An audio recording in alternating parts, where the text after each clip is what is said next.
자, 여러분, 새해가 밝았습니다. 이맘때쯤이면 늘 그렇듯이 올해는 뭔가 달라져야지, 더 나은 내가 되어야지 하는 다짐과 함께 약간의 압박감도 느끼게 되죠. 오늘 이 시간에는요, 바로 그 익숙한 새해의 출발점을 조금 다른 시각으로 바라보는 이야기를 한번 해볼까 합니다. 오늘 우리가 살펴볼 이야기는 바로 이런 아주 근본적인 질문에서 시작해요. 달력은 분명 한 장 넘어갔는데 과연 우리 자신도 정말 새로워졌을까요? 이 질문 하나가 우리의 시선을 바깥 세상에서 우리 내면으로 확 돌려놓는 것 같아요. 네, 바로 이 지점이 오늘 이야기의 핵심인데요. 보통 새해가 되면 계획이 뭐야 하고 묻잖아요. 근데 여기서는 질문을 완전히 비틀어 버립니다. 계획이 아니라 당신은 올해 무엇을 맡길 거냐고 말이죠. 이 맡긴다는 개념, 어쩌면 이게 새해를 시작하는 완전히 새로운 방식이 될지도 모르겠습니다. 자, 그럼 첫 번째 파트로 들어가서 당신의 길을 맡긴다. 이게 도대체 무슨 뜻인지 한번 알아보겠습니다. 이 개념 어디서 나왔냐면요. 바로 성경 시편에 나오는 한 구절입니다. 내 길을 여호와께 맡기라. 근데 여기서 정말 재밌는 건 말이죠. 이게 그냥 손 놓고 가만히 있으라는 수동적인 얘기가 아니라는 거예요. 오히려 아주 적극적인 행동을 촉구하는 선언에 가깝습니다. 그러니까 그냥 내 목표나 기도 제목 몇 개 맡기라는 게 아니고요. 내 길 전체, 말 그대로 내 인생의 방향, 내 존재 자체를 통째로 맡기라고 하는 겁니다. 내가 내리는 모든 선택들이 모여서 만들어지는 그 길 전체를 말하는 거죠. 자, 이 표를 보시면 그 차이가 확 느껴지실 거예요. 왼쪽, 계획을 맡기는 것은 우리가 흔히 하는 방식이죠. 결과에 초점을 맞추고 어떻게든 내가 원하는 방향으로 통제하려고 했습니다. 내가 뭘 더 해야 하지? 하고 계속 묻게 되죠. 근데 오른쪽, 길을 맡기는 것은 완전히 달라요. 결과보다는 과정 전체에 집중하고 내가 통제하려는 대신 신뢰하기를 선택합니다. 질문도 바뀌죠. 이 길이 과연 옳은 길인가 하고요. 이런 생각의 전환을 정말 잘 보여주는 아주 간단한 일화가 하나 있어요. 바로 2권의 노트를 가진 한 남자 이야기인데요. 이 남자가요, 수년 동안은 매년 초에 노트를 펴고 정말 빽빽하게 계획을 세웠대요. 올해는 이걸 이루고 저걸 하고. 그런데 어느 날부터인가 그 계획 노트를 덮고 다른 노트를 펴기 시작한 거죠. 바로 기도 노트였습니다. 거기엔 내가 뭘 하겠다는 야망 대신 지금 제가 가는 이 길이 맞는 길인가요? 라는 질문을 적기 시작했다고 합니다. 자신의 야망을 내려놓고 인도를 구하는 방식으로 바뀐 거예요. 그 결과가 정말 인상적이에요. 그 해가 인생에서 가장 큰 성공을 거둔 해는 아니었대요.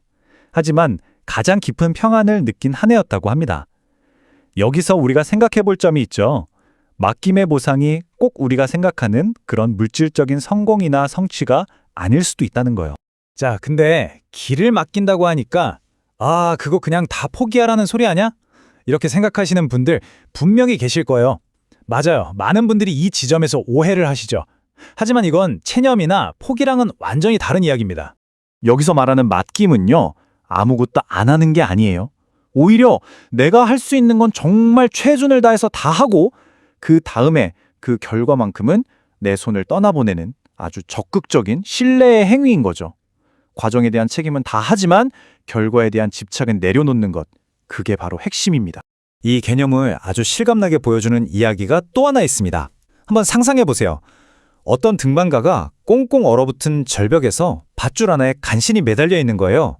지칠 대로 지쳤고 온몸이 얼어붙고 있습니다. 정말 죽을 것 같은 그 절체절명의 순간에 저 위에서 목소리가 들려오는 거죠. 밧줄을 놔! 아래는 안전해! 선택의 기로에 놓인 겁니다. 근데 이 등반가가 뭐라고 소리치겠어요? 이거 놓으면 저 죽어요! 하면서 오히려 밧줄을 더 꽉 정말 필사적으로 붙잡는 거죠. 눈에 보이지 않는 그 안전함보단 당장 내 손에 잡히는 이 밧줄이 더 확실하다고 믿었으니까요. 긴장감이 최고조에 달하죠. 하지만 사람의 힘이라는 게 한계가 있잖아요. 결국 버티고 버티다 더 이상 힘이 하나도 남지 않은 순간 그는 마침내 통제권을 포기하고 소나기의 힘을 풉니다.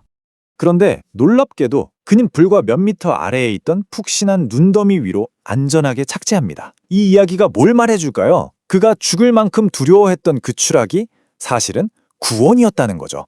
오히려 그를 위험에 빠뜨렸던 건 놓지 못하고 꽉 붙들고 있던 바로 그 밧줄이었던 겁니다. 때로는 내려놓는 것이 가장 안전한 길일 수 있다는 강력한 비유죠. 자, 그럼 이렇게 맡기는 것은 한 번 결심하면 끝나는 걸까요? 그렇지가 않습니다. 이 결단이 진짜 내 삶의 일부가 되려면 그 다음 단계가 필요해요. 보통 두 단계로 이야기하는데요. 첫 번째는 맡김. 이건 한 번의 단호한 결단이에요. 내 길을 맡기겠다 하고 결정하는 거죠. 근데 더 중요한 건 두 번째, 바로 의지입니다. 이건 그 결정을 매일매일의 삶 속에서 계속해서 기억하고 실천하는, 뭐랄까, 습관 같은 거예요. 결단이 씨앗을 심는 거라면 의지는 그 씨앗에 매일 물을 주는 것과 같다고 할 수 있겠네요. 그럼 이렇게 결단하고 또 매일 습관으로 만들어가면 그 끝에는 뭐가 있을까요? 우리가 세웠던 계획이 딱 들어맞는 그런 결과가 기다릴까요? 아니요. 그보다 훨씬 더 큰 약속의 실현이 기다리고 있습니다. 아까 그 시편 구절의 마지막이 이렇습니다. 그리하면 그가 이루시리라. 이게 정말 강력한 약속이죠. 근데 여기서 중요한 뉘앙스는 내가 원하는 대로 이루어준다는 게 아니라는 거예요. 그게 아니라 가장 선하고 가장 올바른 길로 결국 이끌어 주신다는 약속인 거죠. 이 묘한 차이를 잘 보여주는 마지막 이야기가 하나 있습니다. 자녀의 진로 문제로 정말 오랫동안 기도해온 한 어머니 이야기예요. 그녀는 자신이 원하는 결과가 이루어지게 간절히 바랐습니다. 그러던 어느 날 그녀의 기도가 바뀝니다. 제가 원하는 결과를 이제 내려놓겠습니다. 이 아이의 인생길 자체를 당신께 맡깁니다. 라고요. 정말 신기하게도 바로 그 후에 아이가 전혀 생각지도 못했던 분야에서 자신의 재능과 소명을 찾게 된 거죠. 어머니는 그때 깨달은 거예요. 아, 내가 보지 못했던 훨씬 더 큰 그림이 그려지고 있었구나. 네, 그래서 오늘 이야기의 결론은 어쩌면 이겁니다. 새해라는 게 우리가 뭘 더 가질까, 뭘 더 이룰까를 고민하는 시간이 아니라 오히려 내가 뭘 기꺼이 내려놓을 수 있을까를 생각해보는 시간이라는 거죠. 통제하려는 마음, 불안한 기대 같은 것들이요.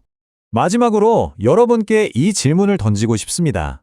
만약 올 한 해 진정한 성장이 무언가를 더 손에 쥐는 게 아니라 오히려 무언가를 신뢰함으로 손에서 놓아주는 것이라면 어떨까요? 여러분은 무엇부터 내려놓으시겠습니까?